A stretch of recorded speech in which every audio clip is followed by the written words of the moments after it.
participants join. Hello, good evening, everyone. Welcome you all to the webinar organized by Techquity Lab at the National Institute of Advanced Studies, Bangalore. Before we begin, please allow me to introduce this webinar series. Techquity Lab is an educational research group at NIAS that connects researchers, practitioners, and policymakers to advance inclusive research-based education. It was conceived in the context of National Education Policy 2020 and the growing recognition that the promise of technology and innovation must reach all learners, including those from the underserved and marginalized communities. Through this webinar series, the lab aims to bridge the gap between research and practice through dialogue, dissemination, and context-responsive pedagogic reform. It also seeks to explore the role of emerging technologies while advocating for equity, access, and quality in education. For today's session, it's my pleasure to invite Professor Kathan Dushyant Shukla, who is an associate professor at Ravi J. Mathai Center of Educational Innovation in Indian Institute of Management, Ahmedabad. He also serves as the faculty chair for the School Leadership Certificate Program. His research focuses on youth aspirations and well-being, socio-emotional learning, and the use of simulation games to strengthen strategic thinking among education leaders. Through his research, capacity building initiatives, and policy consultations, he has worked with several Indian states to strengthen education system. Today, he will share his insights on serious games, simulations, and gamification in education. Please join me in welcoming Professor Kathan Dushyant Shukla. Over to you, Professor Shukla. The format is 40 minutes for you to present, and we will open it up for discussion later. If anybody has any questions in between, you may please leave it in the chat. Thank you. Okay. Thank you so much for having me. Is my voice clear? All right. Yes. Perfect. So this is in today's session. I'm going to talk about some of the things we have been doing recently. So it's kind of going to be some live case demonstration, and also we'll discuss some sort of not just pedagogical, but some of the theoretical undercurrents as well. And then of course, if you're curious about learning more about what other things did we do, or let's say my work or other things, we can talk about that later. But right away, I wanted to jump to something, because this is going to take some time. So under this bigger names, the concepts are very simple, and kind of intuitive. If you're exposed to games and that world, so then it would be very intuitive to you. But let's just look at the video. I'm going to play a video. I'm not sure whether the audio will be there, but in any case, video itself would be clear to you. So there's a scenario in this video where initially most people were just taking up the escalator, and hardly anybody takes up the stairs. Okay, before we talk about any other things, those of you who do not have any problems with the bandwidth of internet, please keep your cameras on. Otherwise, it gets a feeling that I'm kind of some sort of a radio jockey, and then it's better to see, faces, and then, so if we have technology, so why not we use it and leverage it? Okay, coming back to the clip that we are going to watch. So initially, hardly anybody using the stairs. People are just taking up the escalator. So let's see what they have been doing to deal with this. Can you hear the audio? Okay. No? Yes? No, we can't hear the. Okay. That's fine. The video itself would be clear.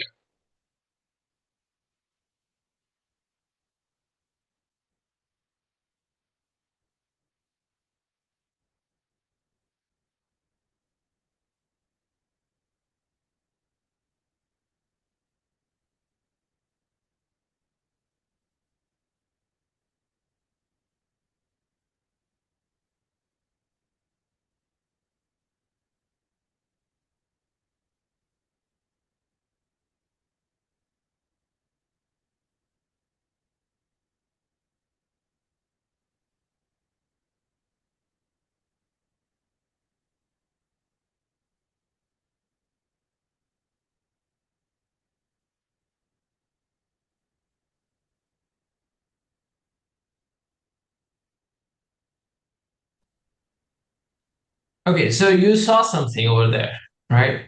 What do you notice? What happened? Let's have some sort of an interactive sort of session, not just some sort of a one-way formal, lecture. Anybody, there's, you just watch something. What did you see? The stairs appeared to be in the form of a piano, and people preferred taking the stairs other than the escalator. Okay, so some people, shifted to the stairs.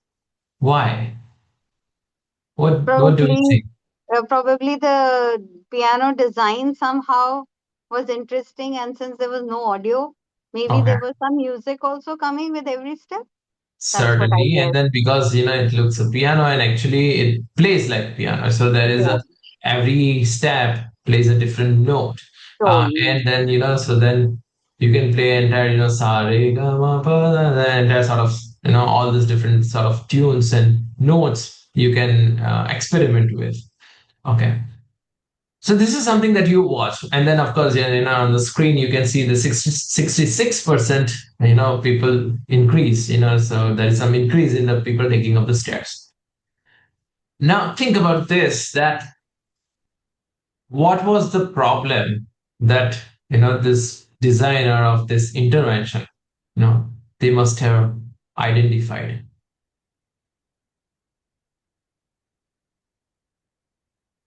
Why because this this, intervention was made? yeah, why this was made. So what they must have identified some problem, right? One of the things, it seems the escalator is a bit narrow and the stairs are broader. So, of course, it was also encouraging more physical activity. Yeah, probably. And because, yeah, okay, it's an interesting point, especially if you're thinking from public health perspective, So not everybody has knee problem, and it's not that everybody, people are not able to take up stairs. People can take up stairs. It's just that in day-to-day life, we are kind of lazy. We want to avoid any kind of, physical labor. So it's convenient to take up the escalator and avoid any sort of physical exercise. But you cannot stop an escalator, or you cannot get rid of escalator, because there could be some genuinely, some people could be requiring some support. And, so that's why stopping or making sure that accelerator does not work, it's not really going to work as a solution. So now, so from the existing behavior is that, people are taking up the escalator and avoiding, even those who can take up the stairs are not taking up the stairs. So that is the current behavior. Now, the expected, you want to change that to some sort of behavior where people who can take up the stairs should take up the stairs. So that population you want to have some sort of influence on. And so now this entire, broadly speaking, gamification is this, some sort of an experimentation, that how do we set up some context so that you can drive this kind of change in the behavior. And in this context, from people who can take up the stairs but are not taking up the stairs, how do they start taking up the stairs? So what would it need? Now there could be n number of other ideas. There could be so many different solutions. Somebody would think that probably let us have some sort of point system. Where there is some accumulation of points. Sometimes you can have different kind of nudges. You can design. Every fifth step, that is a positive reinforcement. You can build that into the system, or maybe at the completion of the entire the stairs, you get some other appreciation. There could be so many other interventions one can decide. In this particular case, they just tapped into one element, and that is about novelty. Something out of the routine. In your regular life, you may never see this kind of thing happening. That you take up the stairs and then new tune or new uh, tones are being played, but here you get to experience that. So you don't even see an entire game at play in this case. However, you just see some elements of games, and that's why this application of game elements in the real life situations and scenarios, that's defined as gamification. So this is a very, small but, nice example of gamification at play. Now, in education, so our task is basically now how do we harness it for, learning purposes, in that. Now, in the slides that will follow and some of them, so we will touch upon certain theories as well.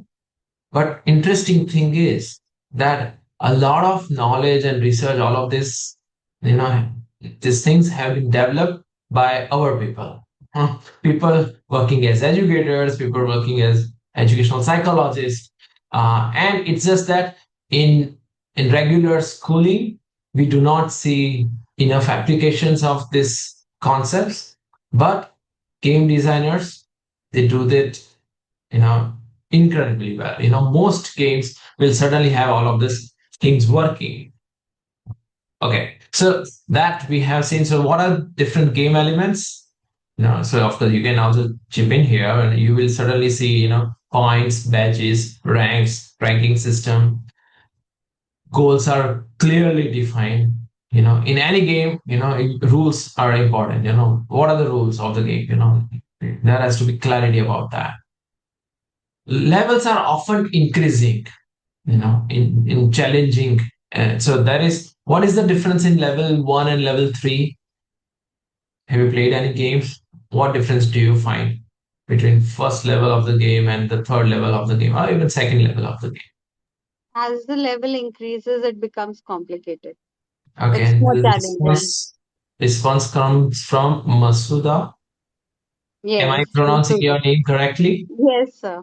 Okay, good. So we have one active participant, but what about the others? Okay, shake yourself up and also participate. Okay, all right. So certainly, she's right. So as levels increase, often the challenges increase, and this is very important in the game design. And I'll also talk about that in a while. Then there is a very clear-cut feedback mechanism. Points and badges, they all are designed, to give you some feedback that whether you are doing something that the game wants you to do, or you're doing something that the game doesn't want you to do. So they give you feedback right away, immediate feedback. These rules are also under very clear, sort of strictly enforced. In chess, for example, the knight has to move, 2.5 steps. Now it doesn't matter whether you're chief minister or prime minister or whatever. If you're playing chess, your knight will also have same kind of steps, same kind of progression, so it doesn't matter who is playing, the rules will remain rules. And of course, they're very good at it, making failure irrelevant. So let's say your current ability level is here. The challenge, the level is at this level. So then you try, you are failing, your ability is beyond that. So you try, but it is okay. Games allow you to fail, if you didn't get it, that's okay. Game over, doesn't matter, try it again. But the level challenge is not going to change, Now, so that's why you try, and then the moment you reach here, next level is here. Just a notch above. In educational psychology, there is this concept of zone of proximal development, ZPD. So Vygotsky, kind of popularized this concept. So that's a very interesting, application, right? You see in this case, because games are also very good at assessing the current ability of the player. So let's say your ability is here. If the challenge is too high, you're not motivated to play that kind of a game, because no matter, you just think it is beyond your bandwidth. Similarly, if the challenge is too low, again you may not be motivated to do that because you already have higher ability than that, so things are redundant for you.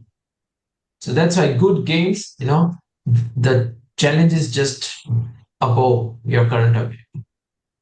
So it is within zone of proximal development. So you try, Again, fear of failure, there is nothing, no fear. So you fail, doesn't matter. You try it again. And then the moment you reach here, next one is here. So it's kind of a constant, the challenge is just remain in your zone of proximal development, accompanied with no fear of failure, and then that creates a very interesting dynamics, incredibly engaging experience. And then, of course, a lot of games incorporate storytelling, role playing, simulations. We'll talk about that as well. It may have team component, team activities, and of course, everything is under some sort of a constraints, research or time constraint and any of that. So let's say there is a snapshot of a game called Empires and Allies. In this one snapshot, of course, you don't have to have idea about what this game was about, but if you just look at it, it gives you some sort of some idea. It's some sort of a strategy game, a real-time strategy game that probably, of course, a player has to develop this empire or city, something like that. But in this one screen, it shows a lot of important things, For example, it tells you your points. It also tells you about the resources that you have. Why do they have to tell you this? And, they have to keep track of every player, what all different things that you have done. And then they have to show this to you, resources that you have collected. Why is that important? What do you think?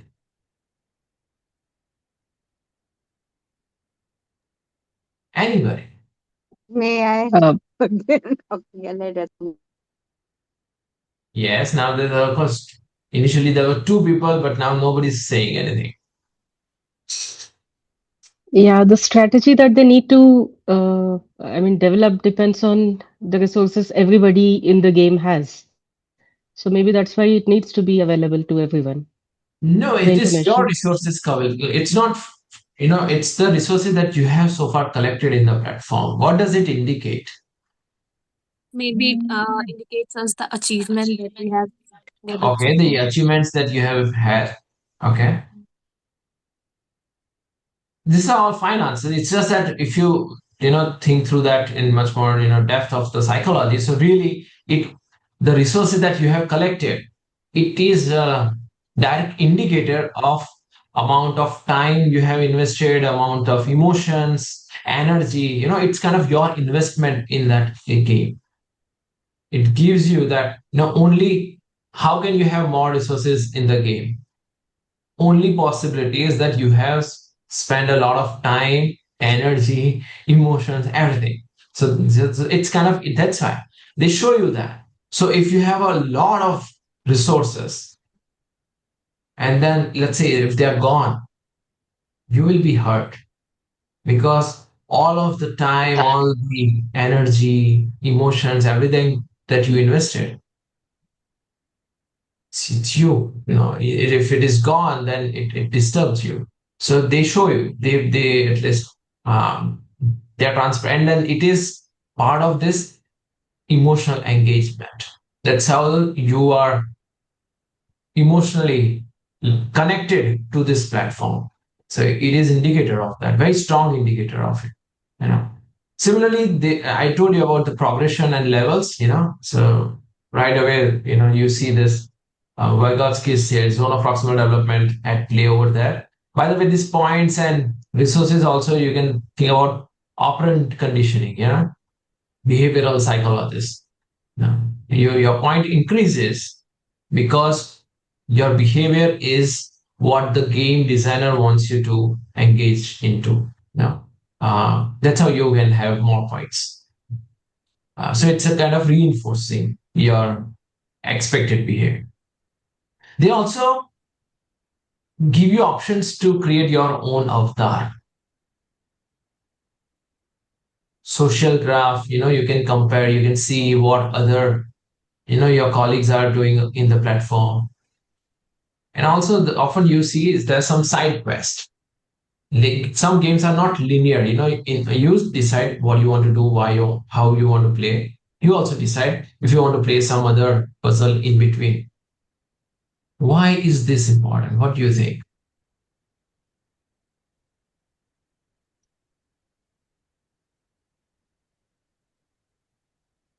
For example, avatar, allowing individual users to design their own avatar. It is very complex coding, Of course, now AI can code all of that. However, you know, you see in every game, they have to create a lot of different coding mechanism. It's difficult to develop. It's also it increases your data storage and protection and management system. Investments in all of that. But still, they do that. Why? Avatars even give the opportunity of expressing your individuality, and that's what the younger ones, they compete with each other even in the avatar, though it's not affecting your points in any way. Okay, so one is this, and also this. I read about personalized experience. Okay, the moment you develop this avatar, and then it is the kind of the looks that you have designed, the kind of clothing and everything that you have designed, and now you're into the gameplay.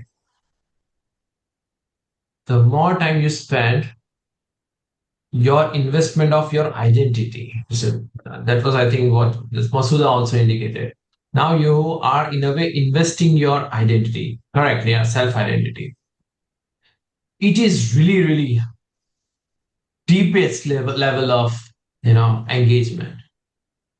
Now something happens to this avatar, you will be bothered by it. So suddenly you develop this ownership for the platform, but then it's not just some sort of a emotion, superficial level, because that's your virtual identity. So you suddenly care about what happens to this character. So even though it is super difficult to code and to allow each user to do that, a lot of games do that because that's a mechanism to have really deepest level of engagement with user. Similarly, social graph. Of course, this avatar, quest, and social graph. If you can also see all these three things combined, because in the social graph you see your peers, people that you know, they all are there. Maybe in this game you can also see their empires, how they are developing their civilizations. You can exchange resources with them. So broadly speaking, now what is happening? Because your social world is also there, you have your autonomy. So it works as some sort of deepest level of sense of belongingness that we otherwise have in our, let's say, real life. When you think about whatever you are doing, wherever you are living, why that place? Why can't you just leave everything and maybe go in some forest or desert? Because you have this very deep sense of belongingness, and your social world has a lot to do with it. So now in virtual space, that's what these games in a way try to mimic to some extent, and to drive this intrinsically motivated behaviors. There's this theory of self-deterministic theory by Daisy Ryan and many others, who worked on this in subsequent years. Again, so there are three human needs for to have more of intrinsically motivated behaviors. So first need is this sense of belongingness, that you should feel that it's your platform. You belong to this game. You belong to this platform. So that is one thing. A good game often covers that part. Second thing is this respecting autonomy. They allow you to do a lot of different things. You play when you want to play. You decide your time. You decide how you want to play. You design your avatar. If there is a sub quest you want to do, you do that. Some puzzles you want to solve, you do that. You can do whatever you want to do in this space. So that way they are certainly respecting your autonomy. The second need. And third thing is about competence building. There is strong structure at play to build your competence. Games, the more time you spend, they actually want you to get better at playing that game. Yeah. So there are constant nudges there, support systems there that that make you better at playing that game. So work on competence, deep sense of belongingness, and respecting autonomy. When these three needs are, kind of covered, you're more likely to have intrinsically motivated behaviors. So that's what all these games try to achieve. Now, of course, there is a lot of variation. Some games, even though they may have all of that, but some individuals may not find those interesting. But at least as the thumb rule in the practice, this is what you see. Similarly, in good schools, good classrooms, teachers, educators often create these conditions. Now you reflect back on your, maybe the school where you had strong sense of belongingness, or maybe even it could be a college. You think about where you were really deeply interested, intrinsically interested in, let's say, learning and maybe studying on your own. These three conditions somehow got satisfied. You must have experienced deep sense of belongingness. I'm part of this cohort. I'm part of this group. I'm part of this school. Maybe also constant work on your competence. Maybe you had people around you, your peers, your teachers, constantly, maybe giving you some feedback, helping you out, having some structure, discipline structure for your learning. And then also something about, autonomy, respecting your autonomy, that eventually you can decide how you want to study, when you want to study. Maybe you have your say, you decide what you want to study. So these three things, very important, for intrinsically motivated behaviors. Yeah. So with those things, this is basically the theory, that self-determination theory, and then autonomy, competence, and sense of belongingness, also termed as relatedness. If there are, of course, more questions and concerns, we can talk more about that later, because there is a lot of, that's entire spectrum from externally motivated to intrinsic motivated. So it's not either or. There can be entire spectrum, and then that's a nuance that we can talk about that later. But so currently, right now, with this much of background, I wanted to go through a demo of a game that we had, we had developed in-house for the educators. Let's say heads of the schools. When you want to have a program, when you design a program for them. So within, let's say, 5 days, maybe 3 days that they are with you. So within 3 to 5 days, very short but intense professional development program, in-service professional development program. What is it that you can achieve? So certainly in 3 to 5 days of interaction, of course, later on they are going to do whatever they want to do. Okay. So, but the goal of such program would be that, is there anything we can do to help them think through things in a different way? Can we influence their decision-making frameworks? And if so, how can we do that? So that would be a challenge for, let's say, somebody who designs a program for professional development or things like that. Because, principals and, so educators, when they are practitioners, they could be in the field for maybe 20, 30 years. So they are into some routine. Their minds have been trained to think about things in certain ways. So now in your whatever 3 to 5 days, you want to influence that. So that's why this particular game. So what we are trying to then do is that we present some situations. The default, would be that, okay, right away they see some situations, they jump to some solution. And then of course they may have different ways to reach to that solution. But sometimes they themselves, even it happens to us, we are not consciously doing it. We just, okay, think about some situation, right away we jump to a solution.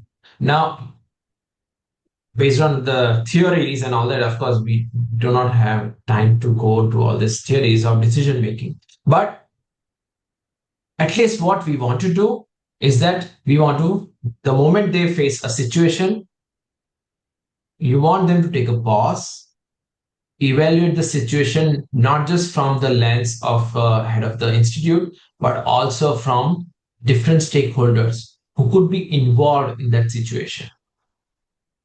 Okay, so they take a pause, think through the same situation from different stakeholders. That's step one.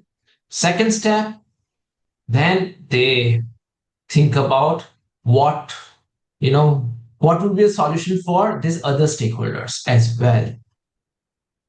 And of course, for you as an institute head, and then reach to some sort of a common ground, that kind of a solution. So that's step three, through a lot of consultation. And then, of course, for that, you would have to have a lot of clarity about your institutional purpose, your institutional anchors, because these anchors work for your leadership decision making. So for that, now you have gone through some theories for that, and then some other exercises, but then you also want to design something that they can experiment, they can try it out on themselves. So here on the screen you see, okay, let me just make it a bit, I'll zoom further. Is this better? Can you read what is written? So this is a game, the title was just loosely mentioned as Principal G. Okay, so the situation is that now do you want to take charge as a principal? This is a kind of a CBSE school. The school name is New Horizon CBSE school. It has 28 teachers. It's in some tier 2 city. So 420 students. You have about 18 lakhs, in your deposit, in your account, for the school account, not your personal account, in school account. And then, of course, it's a 16-week game. So every week there will be some sort of a new challenge. Okay, so when you say that, yes, I want to take charge, so you click here. So then, okay, boom, right away it shows you, okay, it's the first week. In the first week itself, a child has lost a parent and is struggling silently. This is a very, very difficult situation that is now thrown at you. And of course, a child has recently lost a parent, maybe in the vacation time that happened, and then now you have come to know that. But now back at school, a child who was kind of quite outwardly functioning has suddenly kind of gone into some sort of a shell, now withdrawn and all that. So now what is it that you want to do? Okay, so there are some options. Respond with compassion, support the child gently, inform and guide staff, allow space to grieve and offer help. No, so that's one thing. Then second option is treat the slipping work as an academic discipline matter. Sometimes it's a matter of academic discipline. Probably that's the child is not studying or probably not attending classes, or maybe even that certainly cannot be tolerated. C, ignore it. Children are resilient. Eventually, we all have experienced some sort of losses probably, and then we all grow on. So maybe this is also part of it, growing up. And D, make a big public show of sympathy that embarrasses the child and all that. Of course, dikhawe all that. Okay, so of course, because here it is very sort of not that gray area decision. So let's say we say that we do this. So when you select one option, there's always some trade-off. So that choice, when you say that you would, create some space for grief and all of that. So for student, so for student program overall, it's a positive thing. For integrity, it's much more decision linked to the integrity. So plus is that teachers and parents, parent trust also overall sort of increases. But your personal energy, it's negative 17. Personally now, of course, because this is going to take a lot of your energy, your time, because you have to talk to so many different stakeholders and all of that. Okay, so that's why in reality, things will be kind of similar. Everything is some sort of a trade-off. There are no just you will never have a situation where there is one right answer. Yeah, there are going to be four different things. Sometimes all four are right answers. It's just that now you have to decide which one at which point. And for that, there is also this dashboard that we have kind of created. One is institutional reputation, compliance with the authorities, integrity score, some sort of academic time, how academic time are we protecting or destroying, teachers growth indicator, students progress indicator, parent trust, and there's also something like WA heat. What do you think? What is this?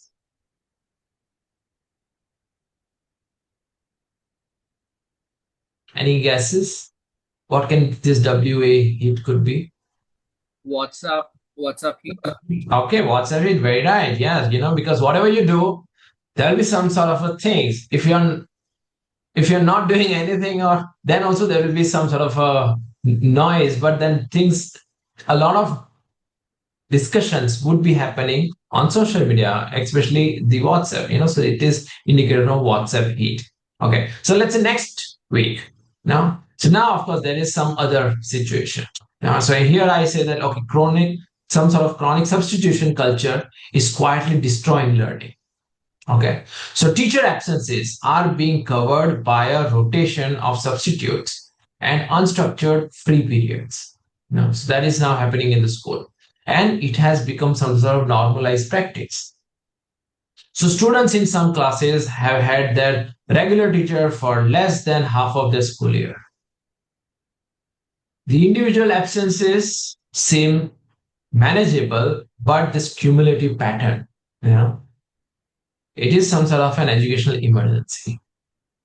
But no one is lying. The system has just settled into some sort of this managed decline. So that has become some sort of norm at the school. But teachers could be, a lot of substitution of teachers keep happening. So now what do you want to do? You want to, let's say, name it as the educational emergency and maybe diagnose problems and maybe build sustainable solutions. Or maybe you just want to continue managing it case by case basis, as the teachers, whenever they are remaining absent, you want to handle that thing, one thing at a time. Or you want to blame the teachers for disruption.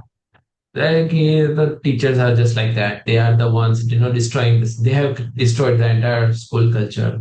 Or maybe add more monitoring. There is a very strong vigilance now you want to have at the school, where, who is the latecomer, who is going where, into class on time, not time, a lot of monitoring. You want to channelize your energy there. So what you want to do? So then you decide something. So let's say if I say that maybe I want to, blame the teacher. Okay. So then if you want to blame the teacher, and especially when you do that, so okay, then now you can't really change your decision. Okay. So note that. So then it says that you attribute, pattern and but eventually it is negative for teacher growth. It is certainly negative for students' progress and also integrity. It's not really an high integrity decision. So this is where the entire sort of simulation goes on and all that.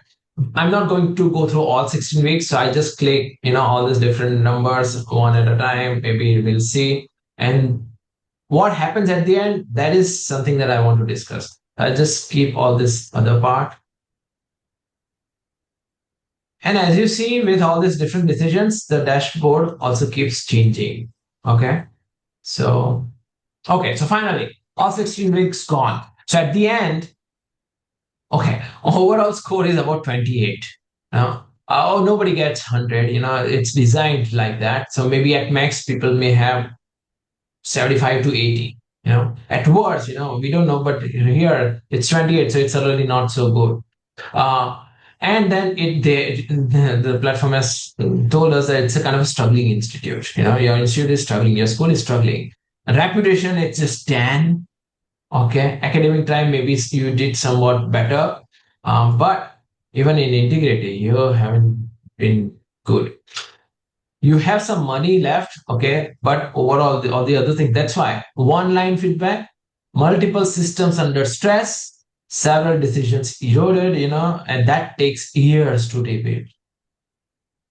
And then, of course, but still, so far, I do not have enough to get better.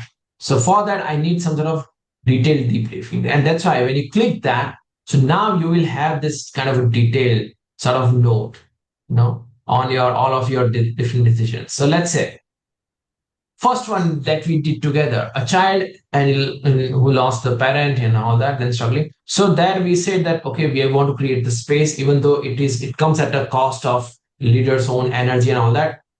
We said that we'll go with that. So that's it. That's cool. You kind of protected child, this student's well-being. So then it gives you this sort of a theoretical note, based on all these different theories that went into the making of this kind of a simulation.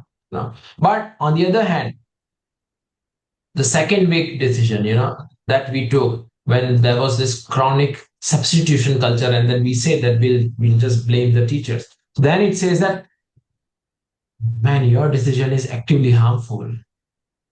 Okay, so then it says it's actively harmful, and it also says that, we'll think about it.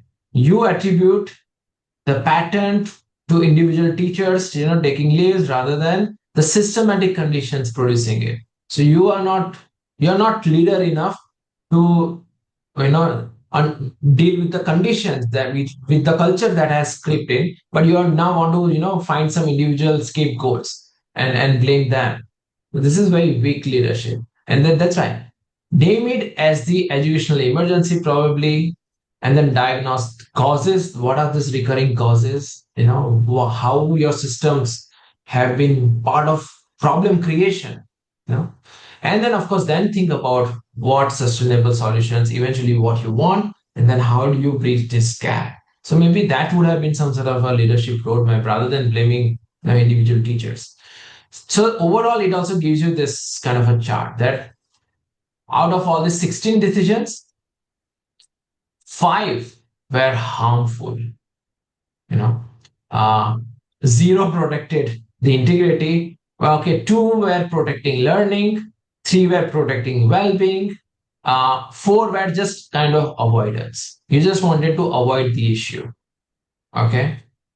And 2 were political choices, just purely pragmatic in nature. So let me also give you some examples. For example, this one. Some parent demands another child's information.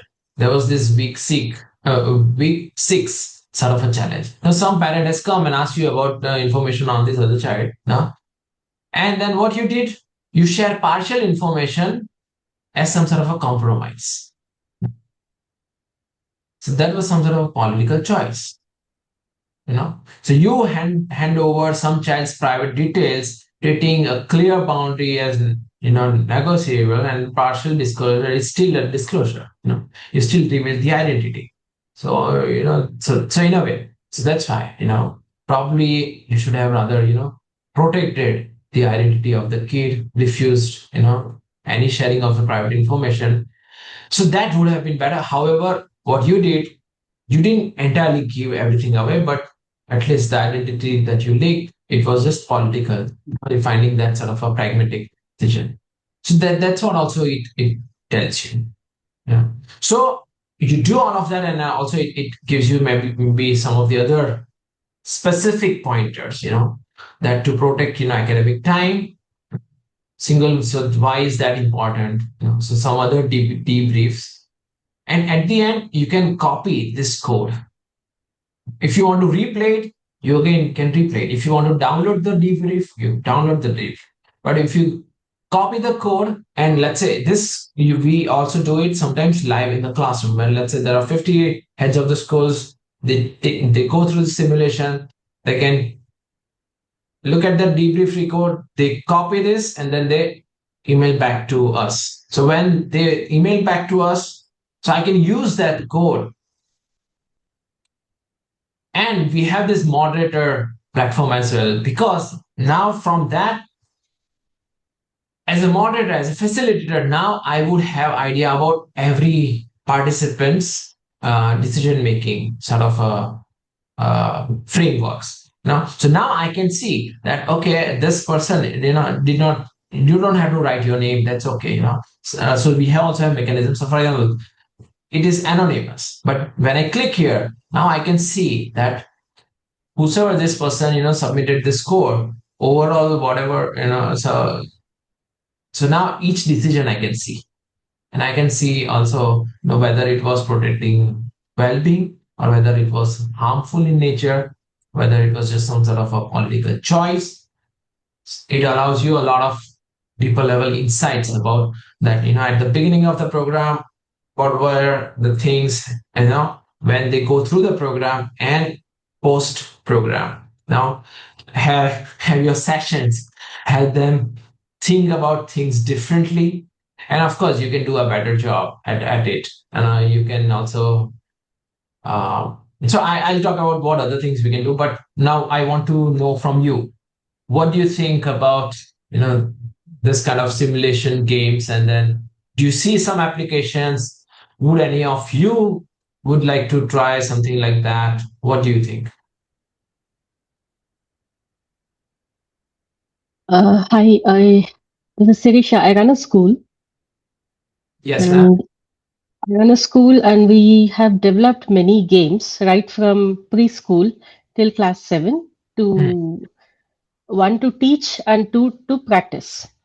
And we have also modified many of the existing games in such a way that children at different learning levels can participate in the same game with different rules for different set of children, and still can participate in a meaningful way, because most of the classes, even if we don't design them that way, they will be multi-grade, multi-level kind of classes only. So I feel that also should be a part of design aspect of any of the games if we have to use them in school. Certainly, but I'm talking about something also, that any game should also, as an educator, we should have clarity about just learning objectives. That, okay, what is it that we really wanted? What are the, let's say, that's this current learnings, and then what is the learning that we want them to have? And then how do we use this game to drive that journey? So this is just one example, but in your case, let's say if it's student, for example, there's this hangman game, vocabulary building game, English vocabulary, hangman, it's just some sort of a, there could be empty spaces if it is a four letter word, so you give just four dashes, and then kids are just guessing that which alphabet would go, whether it is there or not in this mystery word. Okay, so if it is not there, it's, you write somewhere else, and then you can also create some sort of a board gets a punctured or something like that, and after 5 incorrect, the board is going down. So probably that's a very loose version of hangman, because hangman, you don't want to hang a man, right? You want to, it's better that the board goes down. But okay, in any case, the game itself may not be new learning. So let's say the word was probably fire or liar or tire or wire, any 4-letter word, they may already know the word. So the game itself may not be new learning, but now how you use this game. So for example, a teacher announces that next Friday, we are going to play this kind of this board vocabulary game, but the words will be from chapter 1 to 5 of your English language text. So now they have to come prepared with the vocabulary of this, first 5 chapters. And then of course you can add to that dynamics, that everybody cannot just shout, give me alphabets. I'll randomly pick maybe just 3 people from each team, and then those 3 I'll not announce, So now they have to also push their peers, that you also learn. Then students also start testing one another before the game day, and then gradually this game itself, through this game, you are driving this learning habit. That initially, what was the situation? For new vocabulary, they were dependent on the teacher. That when the teacher comes and gives you new words, only then you learn that. But now, because you want to do well on the game, you will show some initiatives. You will go through the unknown newer words. You will prepare those new words. You will work on your vocabulary, and then you will also push your peers. So now it is affecting your learning behavior. Now, so game then similarly in this case, in one sort of a game, sort of a one gameplay, it does not, that decision is not getting affected. But eventually, through these multiple trials and what happens between these games, that's where the learning happens. So as an educator, what is important for us to also track that how are we using games, because we are interested in that learning and changing in the learning behaviors. I see a couple of hands. I'll go to Reshma ma'am first, and then I'll go to some of the comments as well. Yes, ma'am. Good evening. Your presentation was quite interesting. I was wondering, like the game you have showed is also like kind of a vignette example that is being used in many psychological scales that are used for assessment. And isn't game also included or should have a fun element? For example, in Wordle, it is a kind of a puzzle that we are doing, but we have the scores and the statistics that we are competing with other millions of people all around. So I would also like to know the quite a thin difference, like the vignettes as well as the gaming, and how are these included in the gaming process? Right. So games certainly. So that's why there are points. There are a lot of across different dashboards.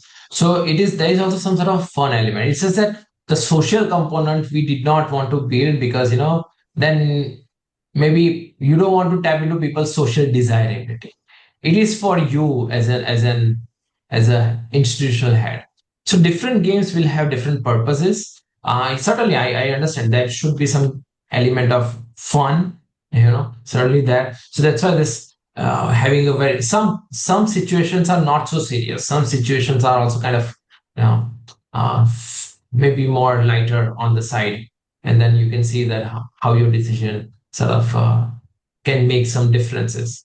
And also there are some consequences of your decisions. So that also we have built in to this. So, Mr. Shukla, for this particular simulation that you shared, what was the, I mean, I understand that there is a framework that informed this whole game. How does it decide, how does it, is the, the parts about the energy cost, etc., are they arbitrary, or is it all based on something? Yes. So there is a lot of complex computation that goes behind the scene, and then every different. So basically, these are different variables. So all these variables will have some sort of a weightage. So it goes into the quantitative analysis, and it's in the mathematics term, it's kind of a matrix algebra. There are multiple dimensions, and every dimension will have its some weightage. Okay, so your every decision, some decision may have higher weightage on, let's say, parent trust or student progress or student well-being, but not so much on maybe lower weightage for compliance with the authorities. Okay, so that's how it depends on your decisions, depends on your context. So that part is, I think, challenging. But to be honest, in today's time, so the game that I developed maybe 5 years back, it took hell of a amount of efforts and time and all that. But today, AI can do a lot of different things. You just say that these are the variables. Give me some ballpark figure of all of these weights and all that. So it gives you, and then it at least for learning purpose, you can go ahead with the competition that the AI has done for you. So it is much simpler now. Okay, yeah. I asked because how close of the reality will this game be simulating? Because I mean, every decision has an energy cost, and we don't really know if the actual person will be expending as much energy making that decision there. Right. Yeah, so that's why I'm also wondering if people will, like, if it is for adults, if people will start gaming the game. What if they just want to sound right and select the option that will make them look virtuous? Certainly, I see your point. So that's why. So how do we cut down on social disability? So there are two different questions I think in this. So that's why we don't compare different principles or different show their individual sort of results or anything. It's nothing like that. We just give this kind of games to them. Then okay, you want to see your decision making and want to get some feedback on this. This is one method, So you get it's for your personal sort of improvement. Then you track it maybe after a month or so, or after 2 months. Do you see some difference? And then these are the ways of thinking about things. So you use this pathway, and then this is some sort of an assessment that you get, feedback mechanism that you get. But if somebody wants to just use this for, let's say, comparison, and so it's up to them.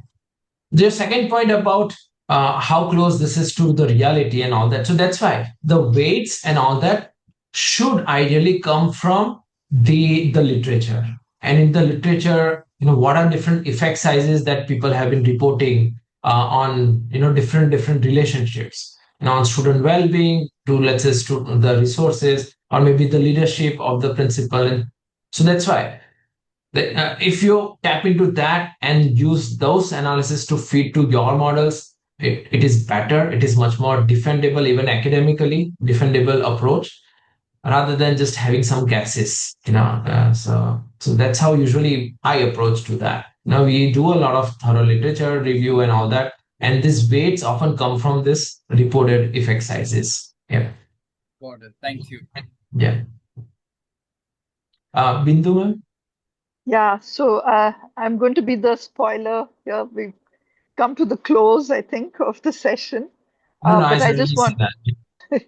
but I just wanted to say it's very fascinating, especially a simulation for adults often worked with games for children, and so it's interesting to see this decision making kind of.